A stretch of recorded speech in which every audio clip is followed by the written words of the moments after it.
My name's Sam Carter. I'm from a little town called Dallas, Georgia, just northwest of Atlanta. I've been in Nashville for about 2.5 years now. So 2.5 years. So yeah. Prior to that, what did you do in Georgia as a songwriter? So the 3 years prior to that, I was just playing as much acoustic band shows, whatever I could do. That was my full-time job for 3 years before I moved here. So before you moved here, did you think you had honed your craft, or did No, you? because I was writing. The only songs I was writing was by myself. So I'd never really. I mean, I did here and there with some friends in town, or near my hometown that also kind of wrote songs and played, but not really much co-writing going on. I put out a lot of songs that I wrote by myself. So that was kind of new once I moved here. Let's talk about that for a minute, because when you come to Nashville, you end up collaborating a lot, right?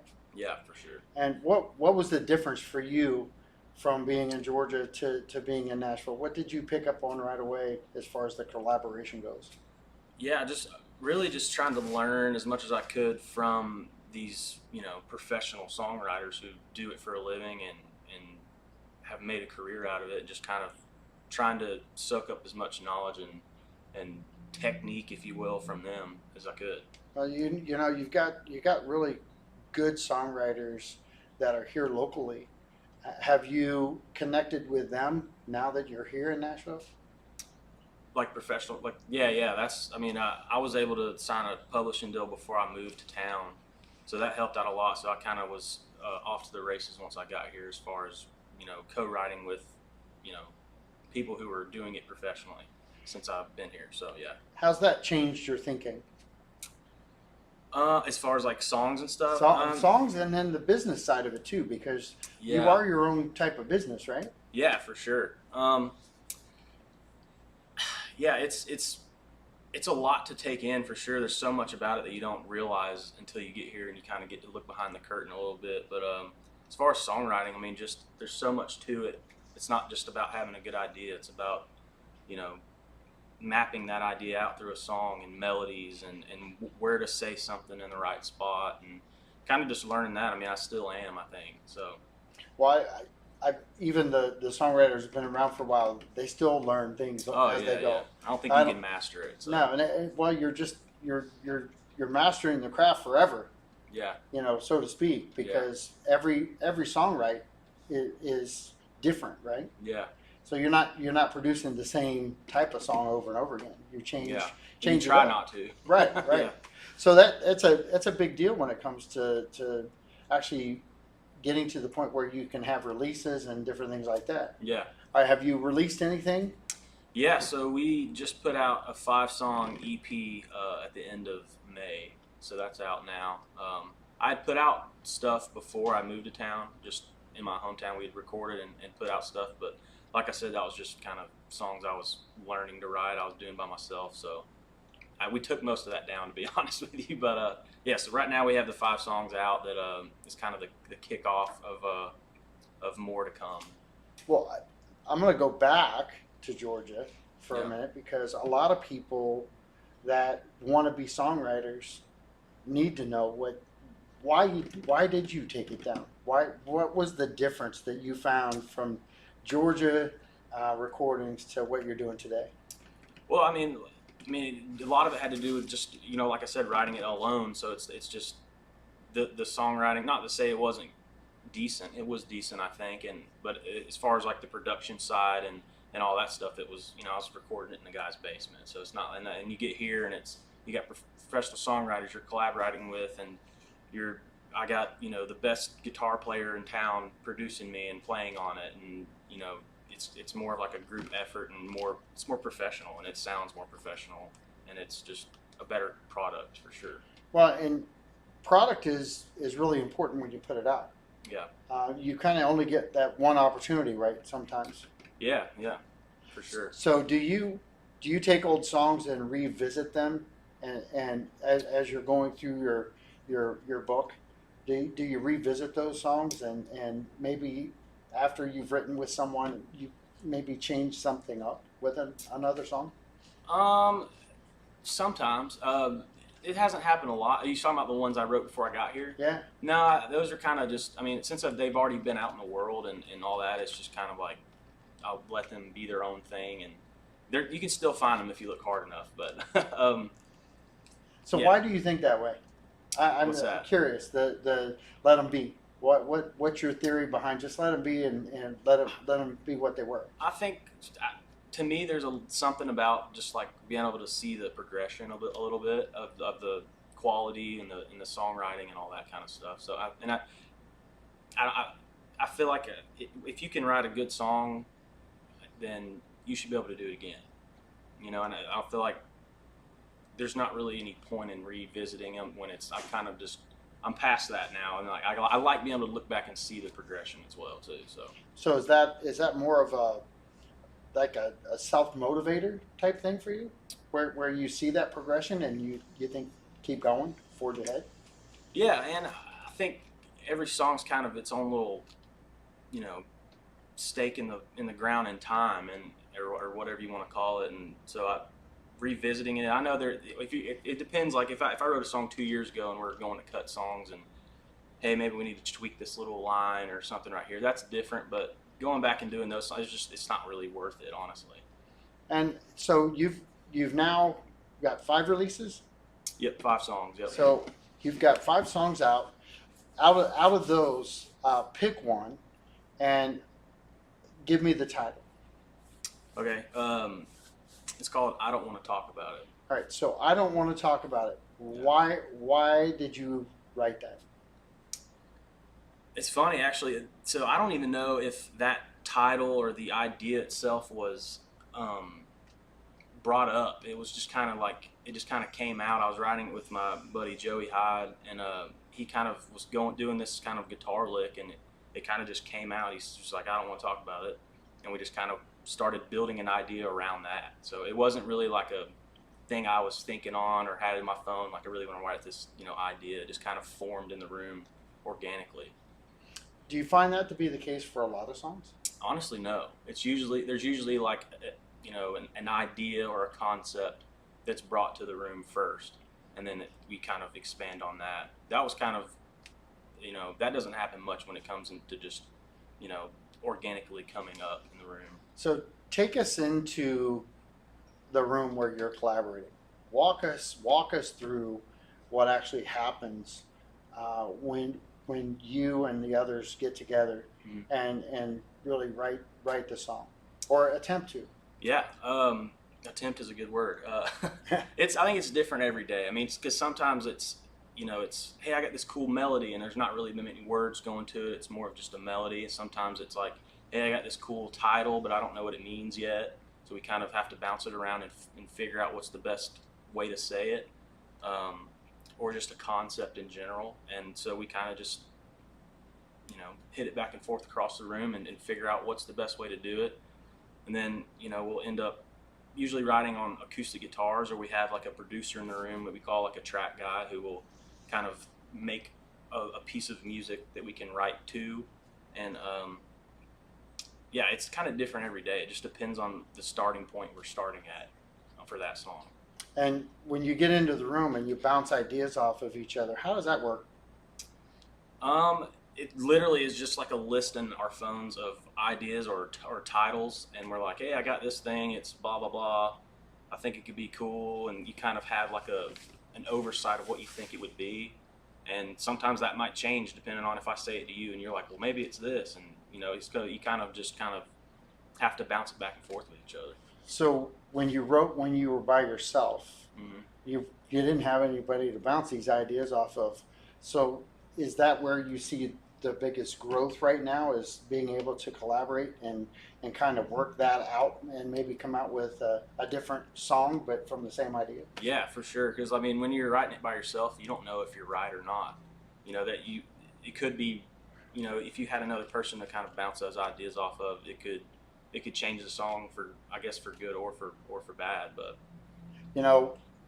When you sit through songwriter rounds, and you actually listen to the songwriters talk about it, they throw out the people's names that worked the record or worked the song. A lot of times you don't hear that when it's on the radio. You just think that an artist is the one who wrote it and they're singing it, and that's not nearly the case, is it? Not even at all. I mean, there are artists out there that are co-writing with songwriters and writing songs for sure, but I mean, the majority of the time, there's not an artist on this song. The song is done by the time they hear it.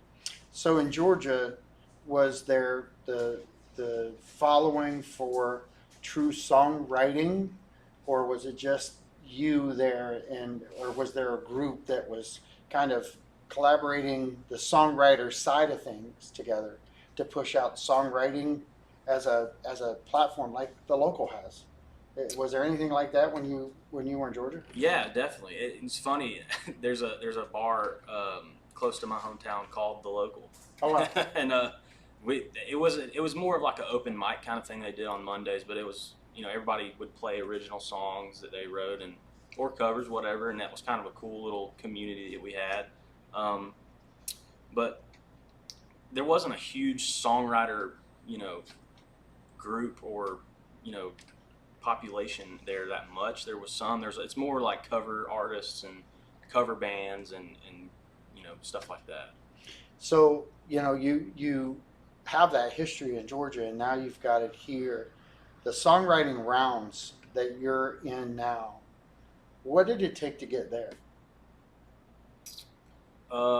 As far as like getting on the actual gigs, absolutely, they're kind of organic.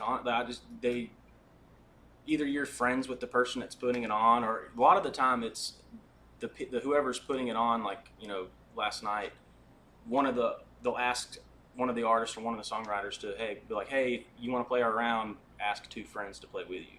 Okay. So that's usually how it happens. It's like, hey, I'm playing a round. Would you like to play with me? Kind of thing. So where do you position yourself with playing at the local? How does playing at the local, what's the relevancy for playing on stage at the local?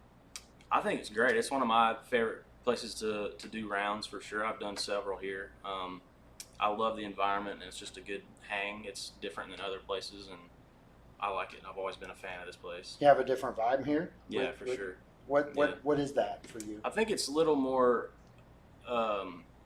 intimate, but it's also not a listening room. It's still a bar and a good restaurant and stuff, so it's not like this suffocated, weird vibe. It's more of like a relaxed, but still kind of intimate enough for the people that want it to be intimate. Well, it's interesting to watch the room when there's songwriter rounds going on, because there's sometimes where the crowd is interactive, and there's other times where they're interactive with themselves, mm-hmm. and then there's those moments where they're hush hush, and it does sound like a listening room. Yeah. Because they're truly paying attention. Mm-hmm. As an artist, as a songwriter, how do you handle those 3 transitions? Because it can happen on the stage at any given moment. Yeah. In this environment. I mean, as an artist, definitely, that's kind of your goal, is to kind of captivate the room and make them, stop talking and turn and look and watch the stage. Sure. I think that everyone notices that too. Like, wow, he just kind of like shut the room up a little bit. And I think good songs do that, and good singers do that. So, with everything you've got going on, if you had to give a piece of advice for, let's say, somebody that was just starting out, they're doing the open mic nights, they're in their areas, mm-hmm. They may not have a co-writer. Yeah. What would you tell them to kind of change their trajectory right now, since you've been kind of through that path? Yeah. Try to co-write as much as you can, and if you don't have anyone locally, I mean, social media is huge. Okay. Reach out to people that maybe be on the same kind of level you are, or whatever, and try to collaborate that way. That's huge. I think the more you can songwrite and co-write, the better. What, and I ask this question of a lot of people, and I get a wide range of answers, but how many songs do you try to produce a year as a songwriter?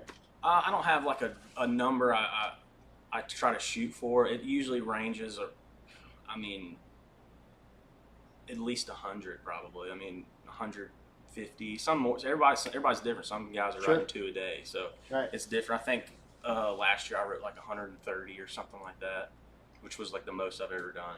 So what's that do to you as an individual when you, because that's a lot of rights, Yeah. and there's a lot of pressure behind those too to try to figure it all out, Mm. because each individual song is its own journey, right? Yeah. Within the songwriting world.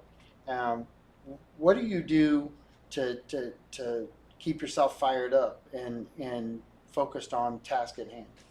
Well, I think every write is kind of just an opportunity to write a big song. I mean, there's someone's writing a big song today, and so if you get an opportunity to get in the room and do that, I think that's exciting to have that opportunity to do. And I think your job as a songwriter is to write whatever the song is of the day, write it the best you can, and that's really all you can do. It's kind of all out of your hands at that point. And you know the rule of thumb is right.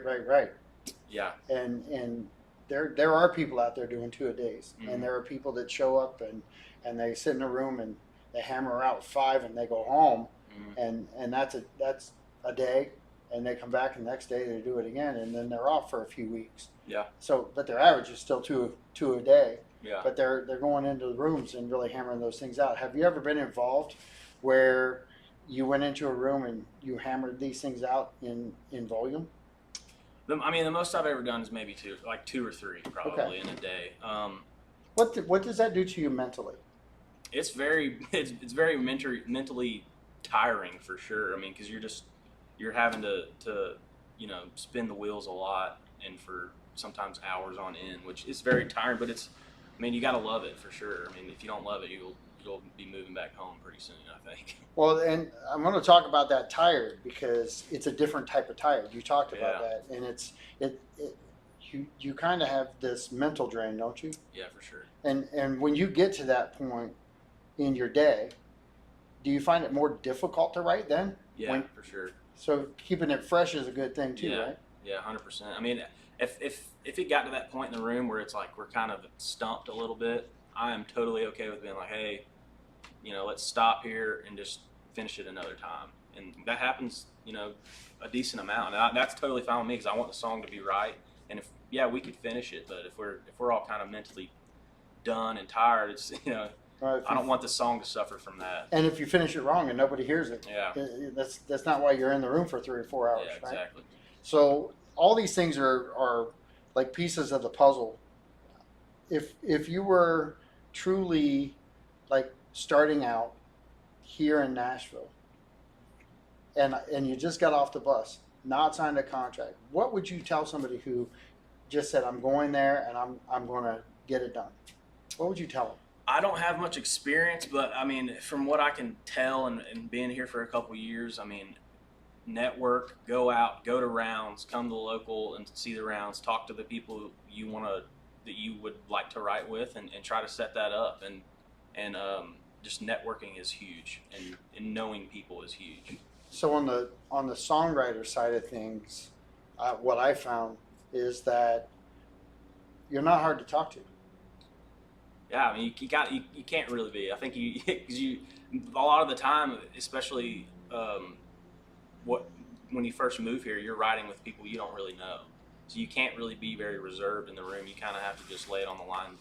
Hey, how are you? I'm Sam. This is where I'm from, and kind of just open it up. Let's go From there. So yeah, that you kind of get a muscle. Confidence, not cocky. Yeah. And it's what I like about this whole adventure that you guys are on, that now I'm kind of on too, is that fear factor of walking up and talking to you and asking you to be part of this is sort of the same thing as a songwriter situation. For sure. Yeah. You have to be willing to put yourself out there and have enough giddy up and confidence to say, yeah, can we get in the room and try it? Yeah, for sure. Because you never know the chemistry. Yeah. Who have you found in town? I don't want to say favorite because that's not fair, because everybody is going to be your favorite when you write with them and you produce something really good. Yeah. But who is somebody that's kind of influenced you since you've been here from Georgia and really just kind of made you think different? As far as like people I've written Songwriting. with, Yeah. I've written with, Yeah. or man, And we'll go the other direction in a minute, but yeah, there's so many. I think it's just I was so inexperienced when I got here. It was just being able to pick their brain and watch. I mean, really everybody how they process through an idea and melodies and just the technique of writing song. And everybody's different, but I mean it's everybody. I mean Brinley Addington, Jeremy Bussey, Joey Hyde. I mean I know there's a million other guys that Jordan Rager, all those guys. So yeah, I mean they're all close friends of mine as well now. So it's cool. it's amazing in 2 years what happens when you get here and you sink your teeth in, and you just rattled off names, but you followed that with friends. Yeah. And they weren't friends 2.5 years ago. No. So how long did it take you to build that friendship once you got here? It started with writing for sure, and then it kind of evolved into like, hey, let's go get a beer, let's do that, and it kind of evolved into the friendship. But it started in the writing room for sure. And the level of commitment when you go into the writing room, the level of commitment that everybody has when they walk in. Talk about that for a second. Yeah, I mean, you got to treat it like a job, or it won't be your job. So we take it serious, but at the same time, it is a cool job and it's fun, and we like to cut up and have fun the whole time. I mean, you don't want it to feel like work. So, but yeah, we want to get the best song we can every day, because that's our livelihood is writing good songs and hopes they get recorded and that whole process. So I'm going to have you play a song now, and I'm going to let you pick, Okay. and pick out one of your fun ones, Okay. and have a good time with it. Cool. All right.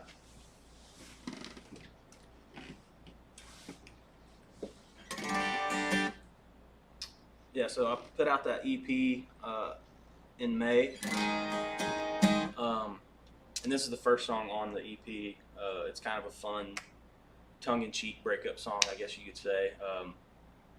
I wrote it with my friend Matt Morrissey and Johnny Daly. It's called Beer Tastes Better.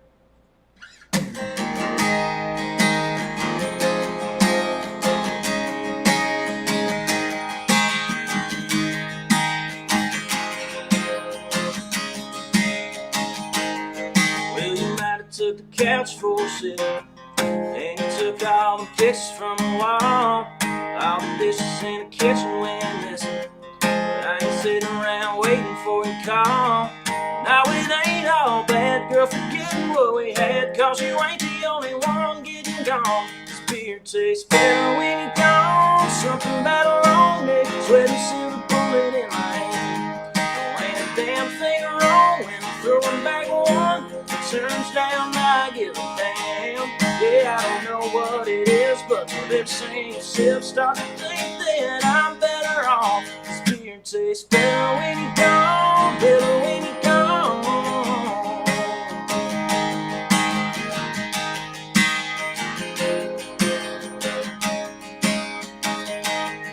Yeah, you took a lot with you when you left. Didn't even leave the dog a damn bone. You're probably halfway to Dallas, I bet. And I'm just sitting here tying one on. This beer tastes better when you're gone. Something about a long neck, sweating silver bullet in my hand. There ain't a damn thing wrong when I'm throwing back a one. It turns down, I give a damn. Hell, I don't know what it is, but with every single sip, start to think that I'm better off. This beer tastes better when you're gone, better when you're gone. Yeah.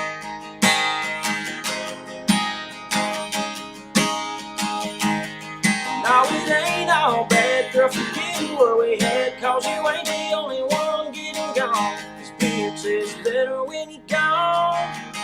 You damn right it tastes better. Your beer tastes better when you're gone. Something about a long hair, sweaty silver bullet in my hand. Ain't a damn thing wrong when I'm throwing back a one. It turns down, I give a damn. Yeah, I don't know what it is, but with every single sip, start to think that I'm better off. This beer tastes better when you're gone, better when you're gone. Yeah.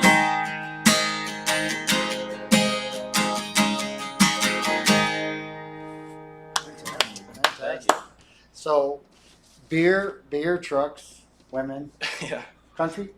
Yeah, that is. So when you wrote that, what did you truly envision when you started that song?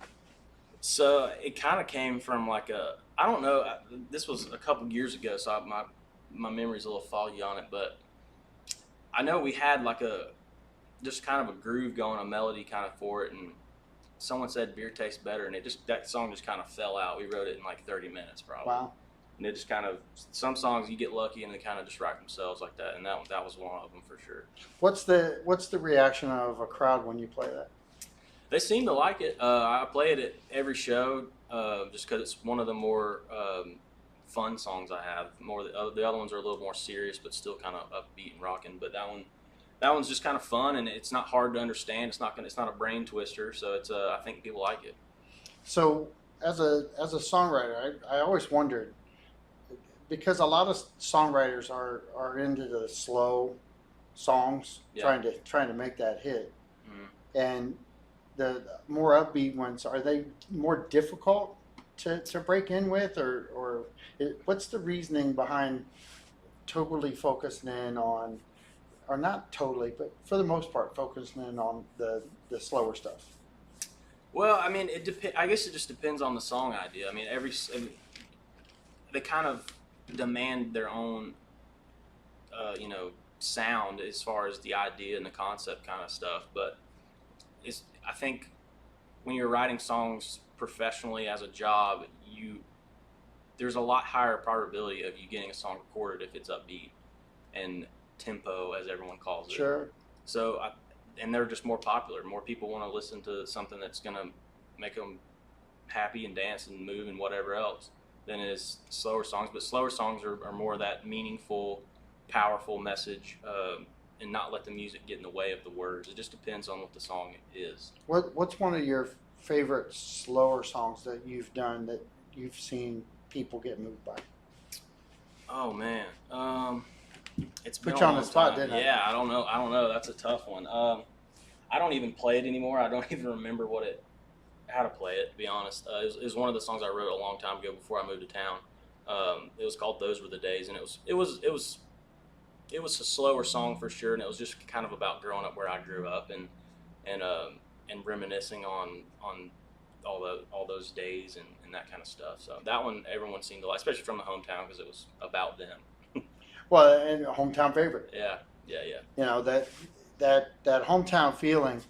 Do you feel that here a little bit now that you're here for 2.5 years? Yeah, I mean, it seems like such a big town when you get here, and especially people when you don't really know anybody as far as in the industry and stuff. But it really is just a small group of people. There's not a lot of us really, and we're all very supportive of each other, and it's a big family as far as I can tell. Funny that you use those words, because it was the phone conversation I had today when I was describing Nashville and songwriters, and I described it as this network of family who really just sticks by you, and everyone that you talk to feels the same way. Yeah. And how, for a new guy coming in, that had to be kind of a cool thing, not to feel like I'm the new guy. Yeah. You kind of welcomed almost immediately into some circles, right? Yeah, I mean, you got to definitely prove yourself. You're not just going to be able to walk in any door or anything like that. But it's very close knit, I would say, and we're big supporters of each other, which is great, because I know there's other sides of the industry and other genres or whatever that aren't like that. It's like a contest, and I don't see it as a contest. Well, you guys collaborate so much, and you don't have three. You've got multiple people that you collaborate with, right? Yeah. So what's because you're doing that, how does that build relationships like differently? Because they are different relationships, but they're solid.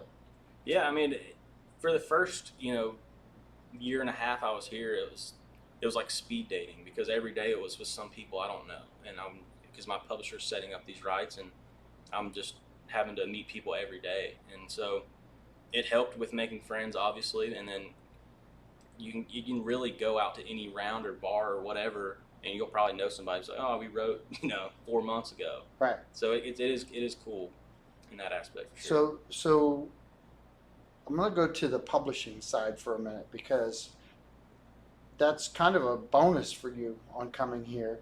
Yeah. Because you didn't have to come here fresh start. Mm-hmm. You at least had your way in, right? Yeah. So what was that like? What happened there that you actually got signed and brought in? Yeah, so it was during the end of COVID, which I think kind of helped me, honestly, a little bit, because everyone was writing on Zoom and no one was writing in person, and it was kind of irrelevant to be in Nashville anyway. And so I was living in Georgia. Like I said, I've been playing shows on the weekends full-time for 3 years. And then on social media, I had a guy reach out who is a buddy of mine now that wanted to write. He lived here, and he was just like, I want to write. You want to write on FaceTime or Zoom or whatever? And I was like, sure. So we started doing that. He was taking meetings with some publishers in town. And at the time, he wasn't singing or anything. He was just a writer. So I would sing all the songs that we were writing and record all the songs. And he would turn them into these publishers he's taking meetings with. And one of them was Spirit Music Nashville, who I'm signed to now. They heard the songs we were writing and really liked me and my voice and the songs, and reached out, and we did a couple Zoom meetings. I came up here several times and met with them and went and had beers with them, and did all that stuff. And they actually came down to Georgia and watched the show, and just kind of built a bond and make sure that this is a good fit. And they ended up offering me a publishing deal, and signed it December 2020, and moved up here a month later. Wow, that's great. Yeah. So from start to finish on that, how long did that take? It was probably like. But the move was quick. But the move was quick. But I started talking with them probably July, and they would book me rights on Zoom here and there, once a week or something. And they offered me I think the beginning of October, and then I signed in December, because you got to do the whole contract stuff, and that takes forever. But yeah, it was fairly quick. I guess 6 months from time we started talking to signed and making the process of moving up here. So did you feel different because you had that publishing deal when you got here? Yeah, I mean, I don't think I could have ever moved up here without it. I mean, it was such a fallback as far as financially and all that kind of stuff, to have that in my back pocket moving up here, and been able to get in rooms that I would never been able to get into as far as writing, and they put me in, and yeah, it was huge. You talk about back home, but how's this affected people back home? I don't think it's affected. And they like me before I moved up here. They don't know much about it. They just, like you said, they think all the artists write their own songs, and so you kind of have to explain all that. And then there's that, definitely that aspect. Everybody wants to kind of know what it's like and what it's about. But I mean, it's the same. I would say it's not nothing different. I joke and I say that everybody who turns on the radio and think that's a great song, and the person singing it did a great job doing it, they forgot to check out how it got there. Yeah. So it has to be frustrating too, on the songwriter side, when you talk to people who truly just turn on the radio and think that's the song. Yeah. What do you tell them? How do you explain it? I don't think it's frustrating, because if you wanted your name to be out there and known, you would just be an artist. And I think a lot of the guys and girls in town that are songwriters because they don't want that. Okay. And they want a normal, or quote unquote normal job, come write a song, go home to their family, and that be it, and that's enough. And so they can still be a part of it, but still be able to go to the Kroger without getting attacked. That actually, yeah. Both of those things were mentioned, because Kyle Whitaker, I was talking to him, and he goes, not everybody wants to be an artist. Yeah. So sometimes just writing it is one thing, but the fun. And the other night, they didn't use Kroger, they used the reference of going to the store, mm-hmm. And they were able to go to the store and be okay. Yeah. and not have to worry about the customers coming up and kind of mobbing them. Yeah. Do you have a vision of where you want to be in 5 years? Yeah, I mean, I'm doing the artist stuff, so I want to be, hopefully touring and playing biggest shows I can and staying busy with that and keep music my job. As simple as that. The job. Yeah. So the job, that's I think you said fun, and I think you said you were cutting up back and forth. So it. Do you do that because you want to relieve pressure of the writing and kind of open the mind up a little bit? Maybe, but I think it's just that's just kind of the culture. I mean, it's very relaxed. There's not a ton of pressure, to be honest. I mean, you want to write the best song you can, but that's the only control you have, is to write the best song you can, and that's kind of all you can do as a songwriter. So do you think that people who are putting pressure on themselves are possibly putting themselves in a roadblock situation a lot of times? It's definitely. I mean, I'm guilty of it for sure. I mean, you got to understand. I mean, you got to, like I said, if you're just a songwriter and you're not trying to be an artist, write the best songs you can as much as you can, and good songs will prevail. Good songs will be found. So you have to be patient. Well, I've talked to enough people now that that two songs a day thing, that's real. Yeah. It's some more, but that's real for churning out music. Mm-hmm. And they're the ones that are doing it, they're not doing it halfway. They're working while they're doing it. But your style of the 100 to 135 in that range per year, what's that do to you as a songwriter? How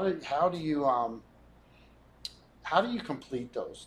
I mean, you're starting basically anywhere from 100 to 135 projects, mini projects throughout the year. What keeps you focused on getting those done? I think what makes it a little bit easier is because you are co-writing. You're writing with other people, so you're not having to rely every single day on, I don't have any ideas, and because that happens. I mean, the dry or the well runs dry for sure, but you have to rely on your co-writer sometimes, and I think you have to love it too. I mean, if you don't really truly love it, you will get burned out and get tired of it. But there is something to say about getting burned out. I mean, we all do, and sometimes we have to take breaks and for a week or whatever, and it happens. It's just your tempo is determined on you. So what do you do to recharge? Like the simplest things, man. Like go fishing, go to the beach, go whatever, to the lake, go drink beer with your buddies at the bar. Like go live the situations that you're writing about. I think that helps. That's kind of funny. Yeah. Because research and development. Yeah, there's a position for that, right? Yeah. So you're truly country music is it's almost a life lesson sometimes when you listen to songs on the radio or if you're watching different things on YouTube or wherever. But there's some old writers here in town that have written with the Brad Paisleys and George Strait and all these really cool guys that get up and sing and perform. But there's the guys that you write with are here on stage a lot of times, and I learned to appreciate that over the last 7 years of being connected down at Key West for the Songwriters Festival, and learned so much about the appreciation behind the scenes. If here again, I'm going to ask because people need to hear it from a songwriter's perspective. Why should they pay attention to a songwriter in a songwriter round? Why should people? Yeah, treat it like a conversation piece, maybe out in the real world. But when that song happens, realize the moment. What would you tell? Well, I mean, I think you're getting the song from the source, from the songwriter who wrote it. it does sound more authentic sometimes because you're hearing it from the person that put it on paper and came up with it. And I think sometimes, not all the time, I mean, artists do great jobs with cutting the songs and stuff, but there is something to be said for you know, coming in a room like this or Key West or whatever and getting to hear it from the people that come up with it. I think that's kind of cool and special. So when you have a new songwriter, and I know that you're seasoned here now, but when you have a new songwriter come into town and jump up on stage, may not have the best voice in the world, but they got some pretty cool rights. Mm-hmm. How do you help them relax? I don't know if I can. I'm guilty of being nervous and stuff too, but just be you, because no one else can be you. And I'm guilty. I mean, everybody's kind of guilty of wanting to do this because they like an artist that sounds like this or write songs like this, and you got to battle that and figure out who you are and be able to mix all those things together into your own little thing. And I think that's the most important thing. And that's not a battle that you have just by yourself. That's kind of throughout, isn't it? Yeah, for in sure. The industry. Yeah. So you've got you know, a couple years here. You want to pursue it, and you want to chase that dream of being out on the road.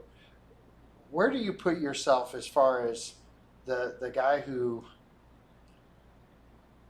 is going to push to get it done? How do you see yourself there? That persistence, because there is a persistence factor. Yeah. You just got to work as hard as you can. Write the best songs, sing the best as you can, put them out. And it really, I think the worst part about it is a lot of it is kind of out of your hands.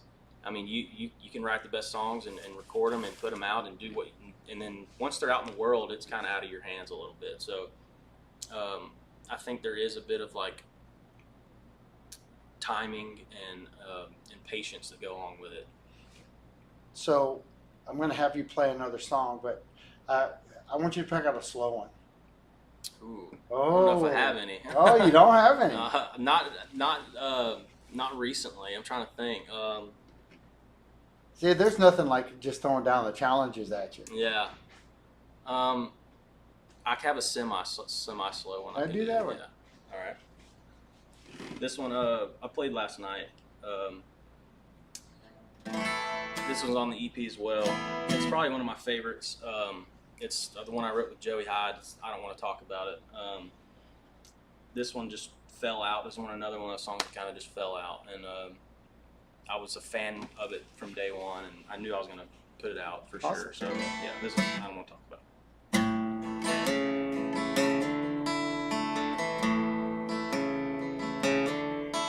I don't want to talk about it. I just want to sit here and slow sip on. I don't want to think about it. I just want to get a little drunk before I go home and stare into them neon lights while the cover band plays. Let the whiskey river float me away.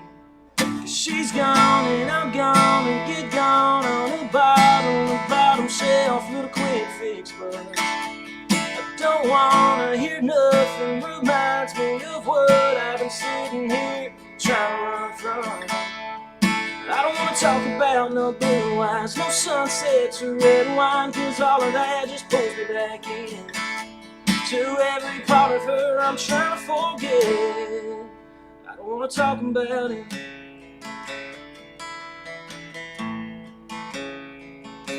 No, I don't wanna talk about it. How a kiss from her can knock a star right out the sky. One thought of her and I'm falling in, like the heart breaks brand new again. Her memory don't want again this time. 'Cause she's gone and I'm gone and get gone on the bottom shelf, little quick fix, but I don't wanna hear nothing. Reminds me of what I've been sitting here trying to run from.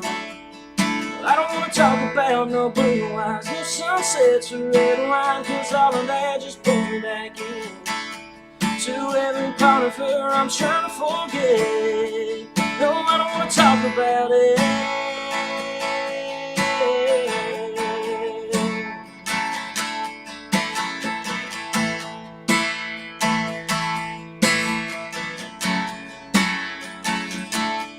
She's gone and I'm gonna get gone on the bottom shelf, little quick fix bus.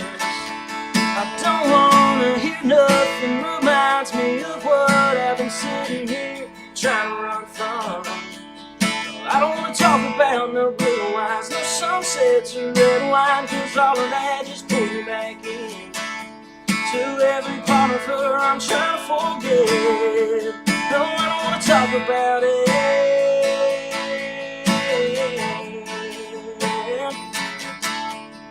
I don't wanna talk about it.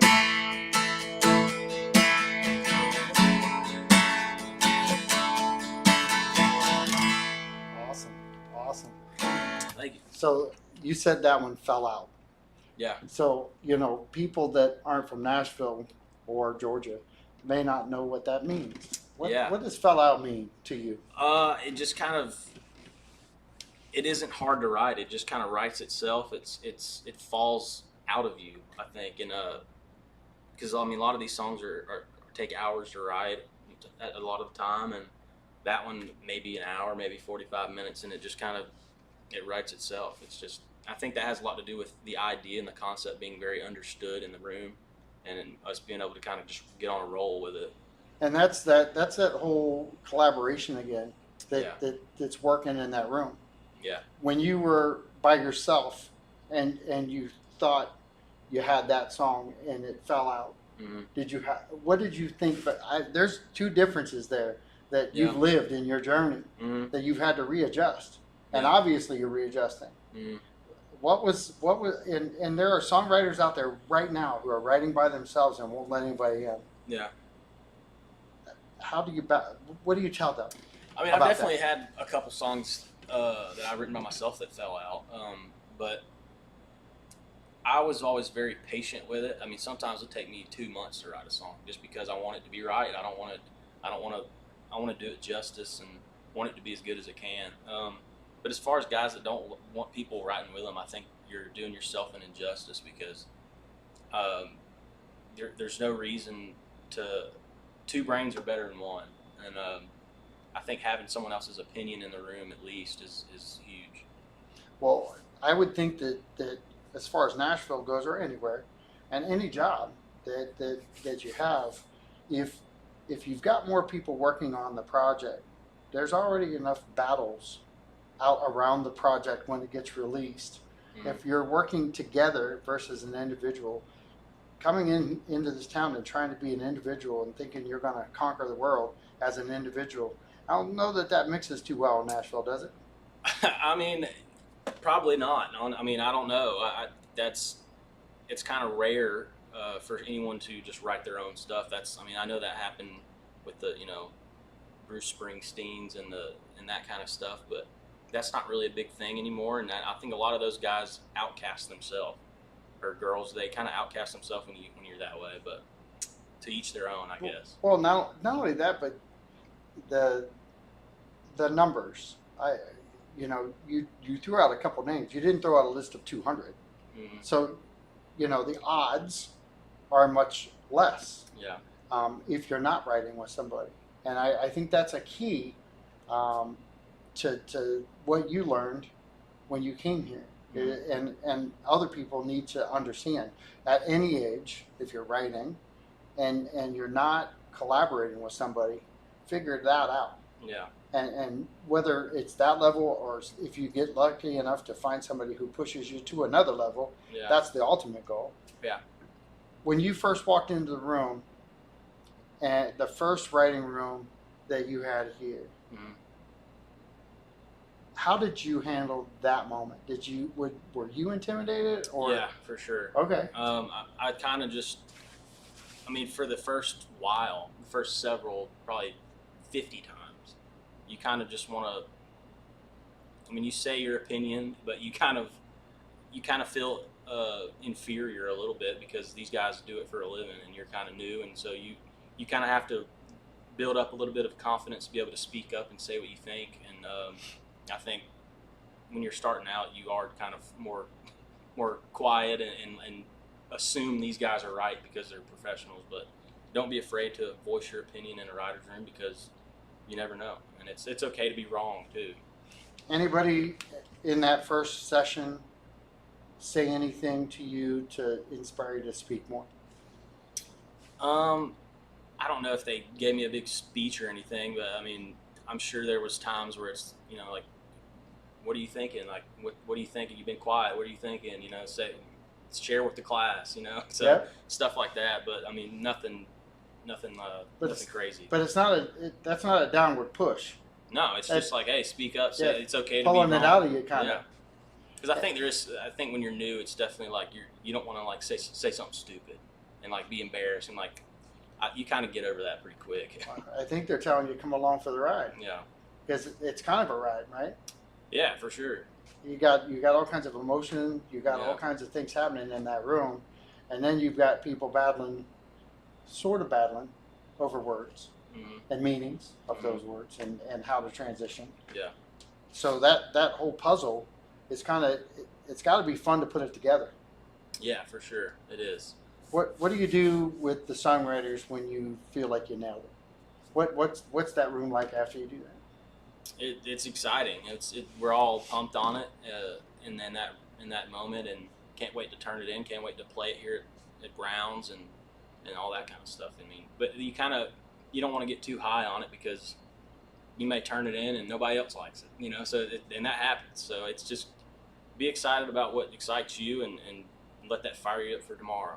Well, so I first off, I want to thank you for taking time out of your day Thanks for having me. to come in and do this for Songwriters Souls, and you know, the local's been a huge bonus for me on this trip in, and we're going to use this as the backdrop now on multiple shows. Yeah. And I love the fact that we get to do it here, because the essence of the local is the local. Yeah. You know, I came in a stranger and I left as a local. Yeah. And I've been back, and I can't wait to come back every single time to the local. Yeah. And I do you feel the same way?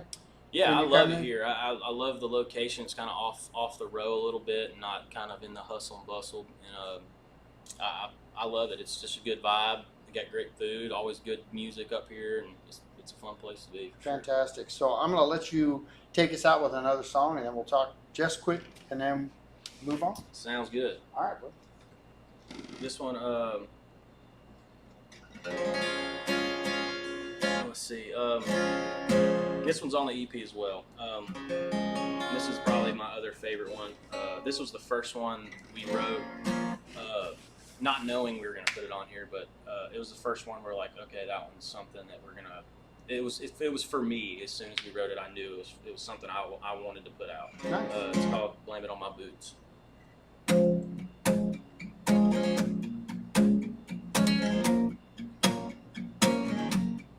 It ain't the rain that put damn tears on your face. Hell, it was a blue sky day. It wasn't the bottle talking, 'cause I hadn't drank a drop when I started to say all the wrong things at all the wrong times. I know I can't, but man, I wish I could blame it on my boots. They walked me right out. They stepped on the truth and kicked your heart around, stomping on a spark like a midnight cigarette, wearing out our souls until there's nothing left. You spurred me on and turned me to turn you loose. No, I can't, but I wish I could blame it on my boots.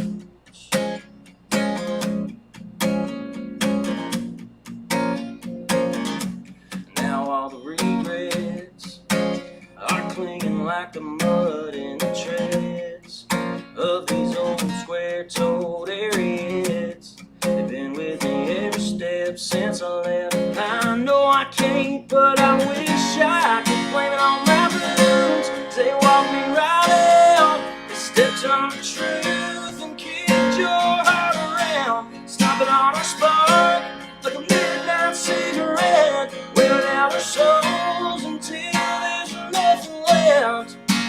spurred me on and turned me to turn you loose. I know I can, but I wish I could blame it on my blues. Yeah.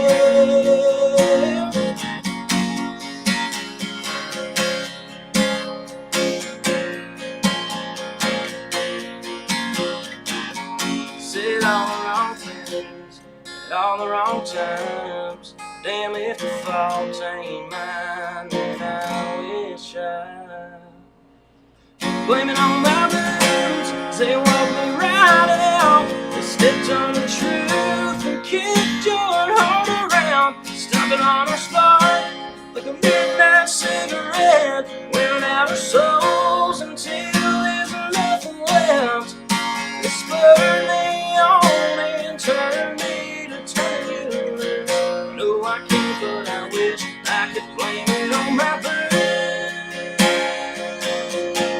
Yeah, blame it on my blues.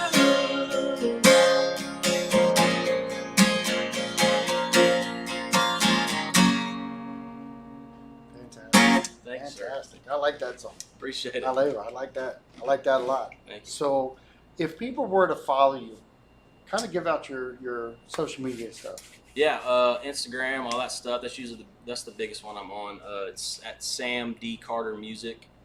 Sam Carter was taken. Pretty pissed about that. But Yeah. yes, at Sam D Carter Music on everything. Facebook, Sam Carter Music, TikTok, all that stuff. So yeah. And what do you do on your social media to keep it relevant?